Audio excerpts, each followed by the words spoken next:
Boa noite, canal aberto hoje traz o tema morte. Nós vamos falar sobre as questões de vida após a morte, se existe ou não. Nós vamos também falar sobre suicídio, né? E para esse debate nós temos aqui 4 pessoas que têm um conhecimento na área, né, relevante, que é o nosso padre Felipe Mira Palheta, o nosso historiador, jornalista e vereador Felipe Combral, sempre bem-vindo. Nós temos também o nosso representante da União Municipal Espírita do município de Novo Hamburgo, Francisco Battisti, e o representante da ATEA, que depois ele vai explicar o que é essa associação, que é o Felipe Souza. Então, para iniciar essa conversa sobre a morte, nós vamos abrir um espaço para considerações iniciais sobre esse tema, porque a gente vai aprofundar a questão da morte, o que existe do outro lado. A gente vai também tratar da questão do suicídio, né? Já que nós temos números aí, que atualmente suicídio é um tema que é tratado como tabu, mas a gente pretende fazer uma explanação aí, falar também sobre esse tema tão delicado. E a única certeza que a gente tem na vida é a morte, né? E tem uma frase que é muito bonita do filósofo Sêneca, que ele diz o seguinte, que as pessoas se preocupam em viver muito tempo, mas se todos lograssem viver com sabedoria, não precisariam viver muito tempo. E ele diz no final dessa frase o seguinte: conquistou a sabedoria o homem que morre com a mesma despreocupação com que nasceu.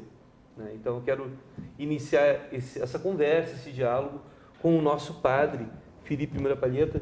Agradecemos muito a sua presença, né? E gostaríamos que o senhor fizesse uma introdução a respeito desse tema e o que o senhor trouxe para nós a respeito do tema morte. Obrigado, Fernando. Também quero saudar os demais convidados a participar dessa conversa e também a quem nos assiste através deste programa. Bom, falar sobre morte e dizer o que pensa a Igreja, nada mais justo, então, do que trazer a doutrina da Igreja, né? E dizer, tentar resumir, porque quando se fala de morte, se fala de bastante coisa, né? Então, tentar resumir um pouco o que pensa a Igreja Católica acerca da morte, não é? Diante dela, nós encontramos o enigma da condição humana. Diante da morte, a condição humana ela atinge o seu ápice, né? Diz o Catecismo da Igreja, em certo sentido, a morte corporal natural é algo esperado, né? Mas para a fé na realidade, abre aspas aqui, salário do pecado. Ou seja, é por conta da consequência do pecado que existe a morte, segundo a teologia, segundo a doutrina cristã. É termo da vida terrestre, ou seja, nossas vidas são medidas pelo tempo ao longo do qual passamos por mudanças, envelhecemos, e como acontece com todos os seres vivos da Terra, a morte aparece como o fim normal da vida, né? Então, este aspecto da morte marca nossas vidas com este caráter de urgência, né? A lembrança da nossa mortalidade também, ela constantemente vai levar o homem a refletir acerca desta realidade, né? A visão cristã da morte, ela vai ser expressada de uma forma muito privilegiada na liturgia, né? Ou seja, nos momentos em que nós rezamos. Tem um trechinho que diz o seguinte, né? No prefácio da missa rezada pelos defuntos, diz assim: Senhor, para os que creem em vós, a vida não é tirada, mas transformada, e desfeito o nosso corpo mortal, nos é dado nos céus um corpo imperecível. Então, a morte, ela marca este fim da peregrinação terrestre do homem, no tempo e na graça e de misericórdia de Deus, que oferece esse tempo para que o homem realize a sua vida segundo o seu projeto divino, né? E decida o seu destino último, né? Nós dizemos no símbolo apostólico, cremos na ressurreição da carne. Isso significa que cremos, então, numa ressurreição no último dia. Então, a morte, antes de todo o projeto redentor de Nosso Senhor Jesus Cristo, ela se transformava, o significado dela era o fim, pronto. Descia-se à mansão dos mortos. Com a ressurreição de Nosso Senhor, então a morte passa a ter uma outra característica.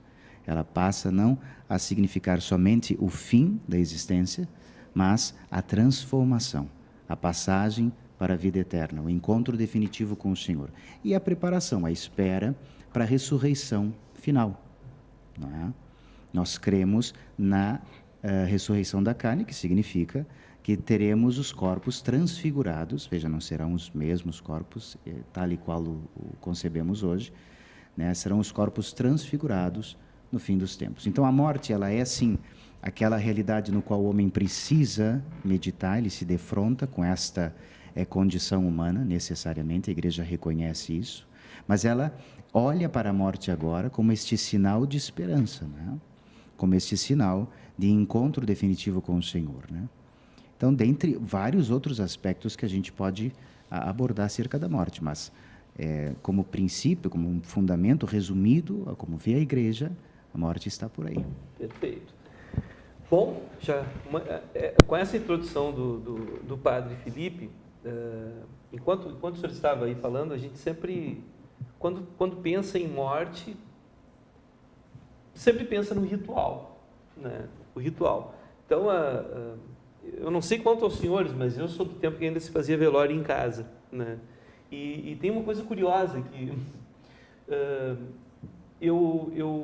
eu remeto o cheiro de linguiça frita ao cheiro da morte. Porque antigamente o velório, como era em casa, as famílias vinham de fora, né? Tinha muita família de fora que vinha e ficava a noite inteira ali velando, então, o defunto, né? Tinha de comer alguma coisa. E aí, na casa de uma tia minha, que ocorreu lá uns 3 velórios, numa casa dessa tia específica, que faleceu o esposo dela, depois uma irmã, uma tia, uma cunhada dela, enfim. E aí, de noite, um fogão a lenha, né? Essas noites de frio, muitas vezes, né? Antigamente me parece que era mais frio até do que hoje, né?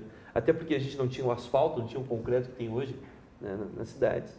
E aí aquela noite de frio, então tinha o fogão a lenha, e aí ela fritava linguiça, enfim, com pão feito em casa, aquela coisa toda que era o lanche de noite para aguentar a noite inteira ali ao lado do defunto. Enfim, esses rituais que envolvem a questão da morte, em cada cultura existe um ritual diferente, né? Há rituais lá na Índia, por exemplo, que não se enterra o defunto, se queima, né, numa pira, né?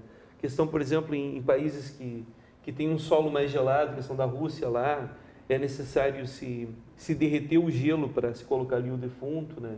Em algumas culturas, inclusive, se divide o corpo e cada família fica com um pedaço para ter aquela lembrança, né? Então são rituais. Felipe Cumbrão, na condição de historiador, o senhor tem um livro aqui, pode mostrar inclusive ali para a nossa câmera, que retrata as tradições, né, aqui no sul do país, aqui no sul do Brasil, principalmente, eu acho que o teu livro aborda muito a questão aqui da colonização germânica, aqui dessa região também, né? Então, nesse sentido, quais são os rituais, né? Quais são as tradições, o que isso acontecia, principalmente nessa questão dos cemitérios católicos e evangélicos, né? Tinha isso também, né? Sim, nesse trabalho, que é fruto de, pelo menos até esta obra, 13 anos de pesquisas sobre a história aqui da nossa região, de forma como a morte e o luto tratado muito diferente, ou pelo menos bem diferente, dos dias de hoje, assim, na sua representação, no momento, até mesmo no momento seguinte ou nos períodos após o velório, após o enterro, onde a representação do luto era de até 1 ano e com trajes, os homens com um pano preto na lapela do casaco, as mulheres vestindo preto durante 1 ano, quando era de um familiar próximo, realmente, como você contou, e eu também tive essa experiência, embora cada vez mais difícil encontrar, né, alguém, um velório em casa e a família reunida e realmente ali num torno, num que eu participei, bem, aí depois tinha uma galinhada e depois tinha um café da tarde, Sim. numa casa grande daquelas de interior e a pessoa sendo velada na sala, assim como outras que as pessoas também trouxeram, justamente por não ser mais um hábito tão comum para nós. Mas a representação, desde assim, do momento em que a pessoa, bem, ali, o velório e esse período de luto, mas também na lápide, expressa na lembrança que a pessoa ganhava pelo ente querido que tinha partido. E isso é interessante, que tem muito a ver também com a nossa cultura, digamos, germânica aqui, né? Apesar de que hoje somos brasileiros, mas assim, lá, quanto mais ao passado retrocedemos, maior é a ligação entre Alemanha e Brasil, porque era uma geração, 2 gerações, no início do século passado e no final do século XIX, que essas famílias estavam aqui. E o curioso é que, muito ligado à forma também lá realizada, né, de expressar o luto. Por exemplo, quando eu, nesse livro, publiquei as fotografias dos falecidos nos caixões, as pessoas tinham o hábito, né, de fotografar os seus mortos, de fotografar os falecidos, e eu tive a oportunidade 2 vezes de já estar na Alemanha para pesquisa, para buscar material, e lá me disseram, não, esse hábito nunca existiu aqui, esse hábito aqui. E aí eu penso, mas de onde simplesmente veio quando, né, teve a fotografia? Mas encontrei fotos também de pessoas que então fotografavam seus falecidos. Então, na verdade, eu acredito que por a morte ser um tabu, ou cada vez mais difícil, a gente vive uma sociedade hoje que, bem, não pode fazer o luto, ou não pode ser demorado, ou não pode falar sobre isso, ou não pode chorar, ou não pode... Aí você cria uma situação pior ainda relacionada ao luto, porque aí a pessoa não consegue. Tem pessoas que conseguem 1 ano, tem pessoas que precisam 10 anos, 15 anos para conseguir trabalhar, assimilar, né, conseguir entender essa questão. E naquela época, então, as pessoas... aí a gente vê o quanto é um tabu falar sobre a morte, porque... as pessoas diziam, não, isso aqui não existia, e existe lá ainda. Quer dizer, existia... Aqui foi mais tempo. Aqui eu ainda encontrei o curioso, esse livro eu lancei faz uns 3 anos, e aí eu publiquei, na verdade não lancei ele ainda, e o curioso foi que, ao falar isso com uma colega de trabalho em Porto Alegre, natural de Cerro Largo, padre, lá de Cerro Largo, as regiões, né, um pouco mais distantes das primeiras colônias aqui, e eu constatei também que as pessoas fotografaram os falecidos, aquelas que tinham seus parentes que foram para regiões mais distantes. E aí ela disse, mas nós também fotografamos ano passado o nosso irmão quando faleceu. E aí as fotos digitais, então, quer dizer, ainda se utiliza, mesmo que menos, né? E outras, né, as lembranças dos falecidos, isso na Alemanha ainda é feito. Na Alemanha a pessoa ainda recebe um histórico do falecido num cartão ladeado de uma faixa preta. Então, algumas coisas, hábitos que acabou aqui, outros acabou lá, né? Mas toda essa origem, essa ligação e essa representação. Eu entendo, através da pesquisa, de que mesmo com as suas dificuldades e suas limitações, e hoje existe, nós falamos aqui antes, né, CVV, mas parece que hoje está cada vez mais difícil falar na morte, falar no luto, falar na representação de tudo isso. Até porque quase não se representa, e a gente sabe que o luto também precisa, não que precisa assim, a pessoa usar as vestes pretas por 1 ano, mas falar sobre isso, encarar isso é necessário. Perfeito. Nascer, morrer, renascer ainda, progredir sempre, tal é a lei, conforme Allan Kardec. Né? Nós temos aqui também o nosso Francisco Battisti, que é representante da União Municipal Espírita de Novo Hamburgo. E aí, nesse sentido, qual a visão do Espiritismo, da doutrina espírita em relação à morte? Né? Como é que as pessoas que professam a fé espírita né? Como é que elas veem essa questão da morte? Como é que se dá essa transição, né, no momento em que, na terminologia espírita, quando o ser humano desencarna, né, como é que se dá esse processo? Certo. Bom, a doutrina espírita, ela nos diz que a morte é natural. O medo da morte vem do desconhecimento, né? E também que se cultua a morte, até muitas vezes, até em novelas, em filmes, assim como algo muito triste. Nós verificamos que normalmente quando há um enterro, uma morte, normalmente está chovendo, todo mundo triste, todo mundo de preto. Nós cultuamos a morte de um modo assim, muito negativo, particularmente, eu acho. Porque a morte é algo natural de nossas vidas. A ciência explica muito mais do que as religiões, esse caso. Porque é algo natural. É a mesma coisa que o nascimento. E é comprovado, digamos assim, por algumas pesquisas, que o nascimento é muito mais difícil, muito mais doloroso do que a morte.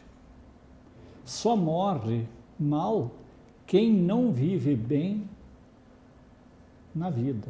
Se nós temos uma vida regrada, de caridade, de amor, não tem por que ter medo da morte. E sabemos que muitas vezes o renascimento é difícil, mas é algo natural e por isso deve ser, né, considerado assim.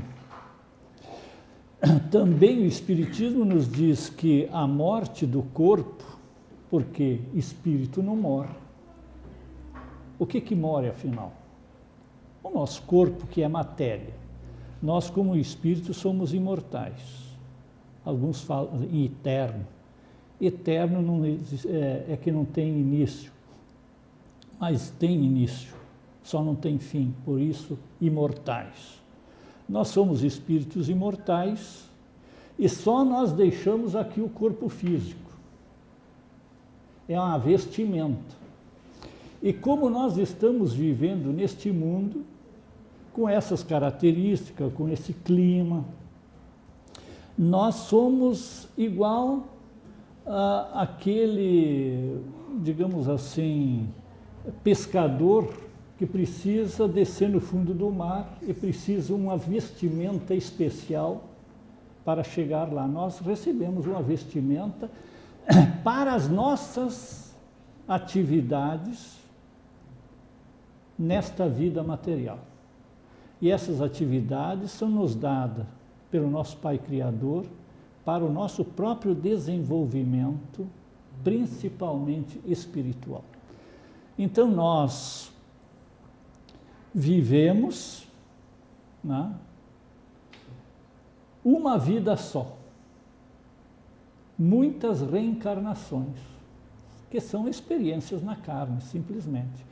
Então, essa ida e vinda do mundo espiritual para o mundo material é uma decorrência natural dos filhos de Deus, que a única, digamos assim, que nós temos um fim já destinado, que é a evolução.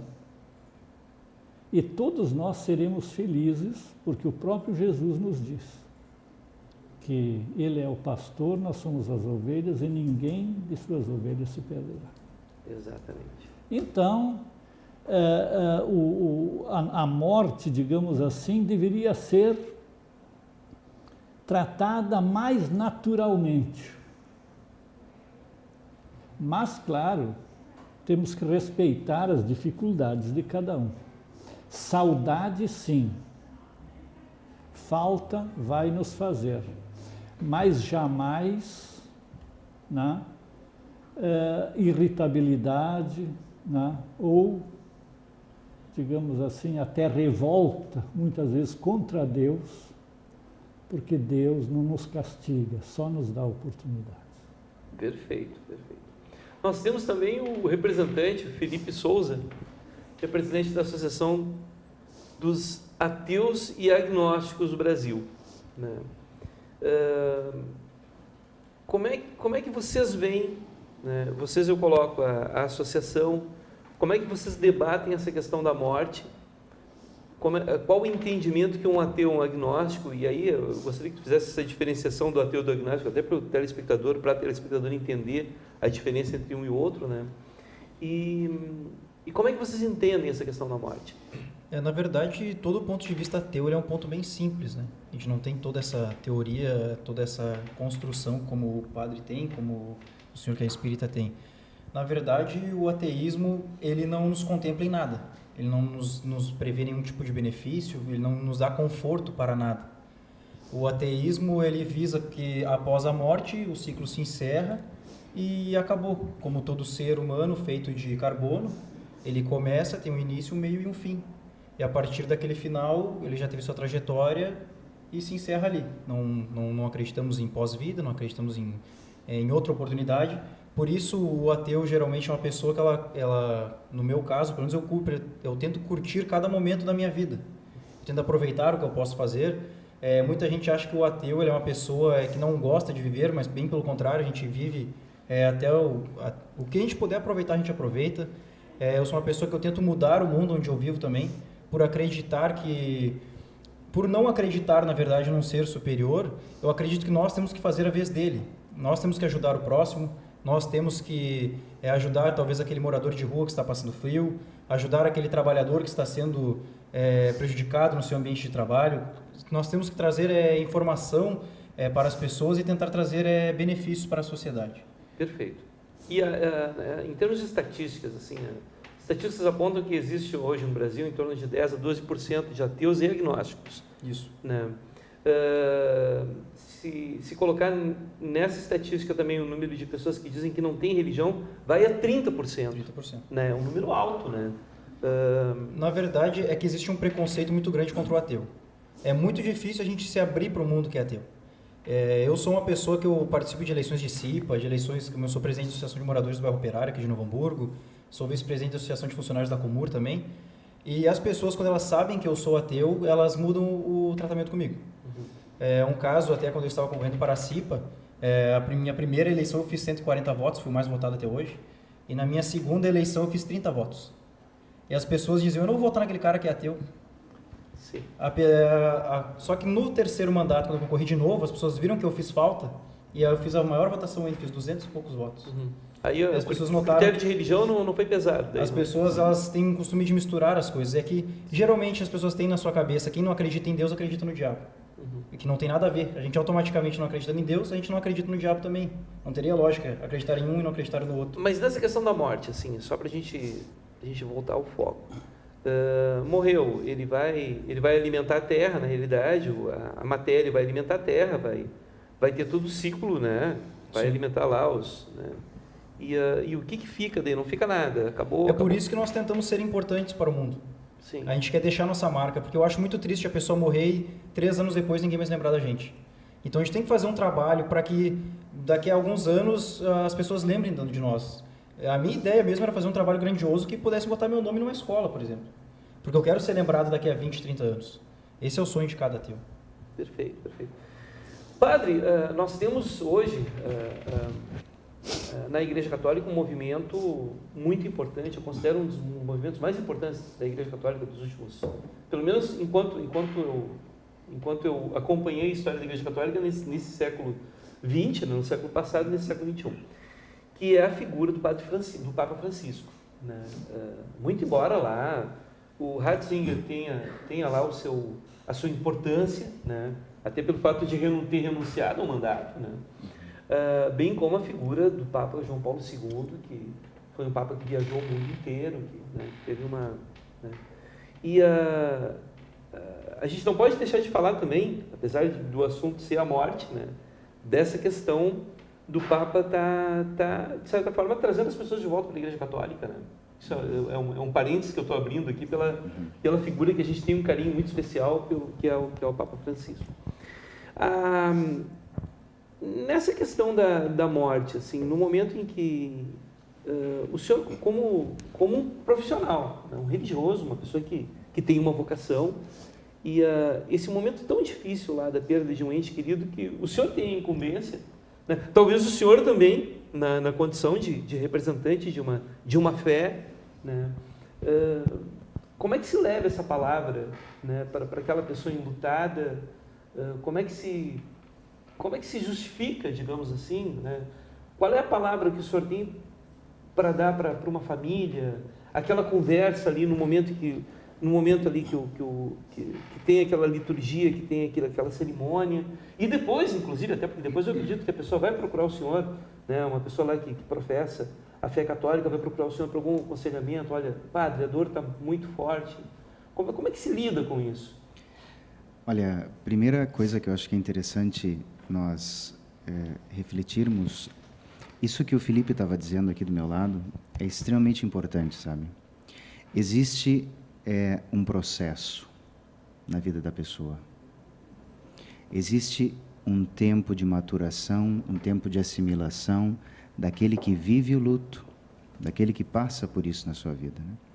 E, de fato, nós estamos num determinado momento em que, ao mesmo tempo que somos convidados a olhar com mais naturalidade para a morte, aliás, com mais naturalidade para a vida toda, né? De certa forma, nos querem obrigar, né, a não fazer isso. Eu já comentei isso algumas vezes na paróquia, conversando sobretudo com os jovens e com outras pessoas. Existe hoje uma certa ditadura da felicidade, vocês já notaram? A pessoa é obrigada a ser feliz. Eu sou obrigado a ser feliz. Eu não posso ter um dia de tristeza, não posso ter um dia de cansaço. Nós somos obrigados a ser felizes. Por quê? Porque existe uma pressão, né, de um pensamento, de uma... vamos chamar assim, de uma consciência, um pensamento hedonista exagerado, né, de que se eu não estiver feliz, então, bom, toda a minha existência parece que perde o sentido, o que não é verdade. Então, quando uma pessoa vem me procurar, né, porque perdeu um ente querido ou porque está sofrendo a perda de alguém, a primeira coisa que eu digo para essa pessoa é: você tem o direito de estar sentindo isso. Você tem o direito de estar sentindo isso.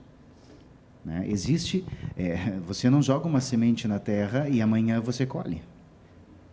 Existe um processo em tudo, existe um ciclo natural em tudo. E também o luto possui um ciclo, possui um processo dentro de nós. E como é interessante isso que você estava comentando antes, como muitas vezes isso nos é tirado. A pessoa ela faleceu hoje, você em menos de 24 horas, você precisa enterrar essa pessoa, é ligeiro. Né? É como que uma negação da realidade, né? Existe este combate constante, né? As pessoas, elas negam aquilo que as machuca, né? Elas querem fugir disso daí. Então, quando nós vamos falar sobre morte com as pessoas, é óbvio que, como sacerdote, seguindo a doutrina da Igreja, eu preciso apresentar a morte a essas pessoas com a esperança na ressurreição. Com a esperança na existência de um Deus. É óbvio, são pontos de vista e crenças diferentes, né? Mas quando a pessoa busca um sacerdote nesse momento, é porque ela crê nisso. E se ela crê nisso, eu preciso recordá-la, porque ela já sabe. Então, eu só preciso recordá-la dessa esperança. Aquilo que o Francisco estava dizendo antes, muitas vezes eu falo nos funerais: saudade sim, desespero e tristeza não. Né? Para aquele que crê, a morte não é o fim. É lógico que na concepção espírita existe o ciclo de retorno, e no caso da doutrina católica nós cremos em uma só vida, de acordo com a carta de Hebreus 9, versículo 27. Mas aqui não cabe discutir no que cremos, mas como olhamos da mesma forma para esta mesma problemática. Então, independente se a pessoa crê que vai voltar 200 vezes, ou se ela crê que é uma chance só que ela tem, a esperança que existe, seja numa próxima vida, seja na vida imortal, como ele dizia, né, junto a Deus na vida eterna, é isso que precisa segurar. Eu acho que nós estamos sofrendo hoje de uma carência de sentido da vida, sentido da existência. As pessoas têm depositado o sentido da sua vida. O que é sentido? Direção, objetivo, porquê? Elas têm depositado muitas vezes o sentido da vida delas em coisas que passam. E é óbvio que diante do fim último da morte, muitas pessoas, elas não encontram a força. É admirável que alguém não necessite de nenhuma crença. E de fato, os ateus hoje são os que mais crescem. E o interessante cresce justamente também, ao mesmo tempo que cresce esse movimento ateísta, cresce ao mesmo tempo essa ditadura da felicidade. Ao mesmo tempo que nós estamos vivendo uma cultura de morte. Sim, uma cultura de morte que vai vai esvaziando o significado da existência da pessoa. Porque, não sei se vocês devem ter acompanhado, né? Nós temos jogos hoje nas redes sociais que propõem o quê?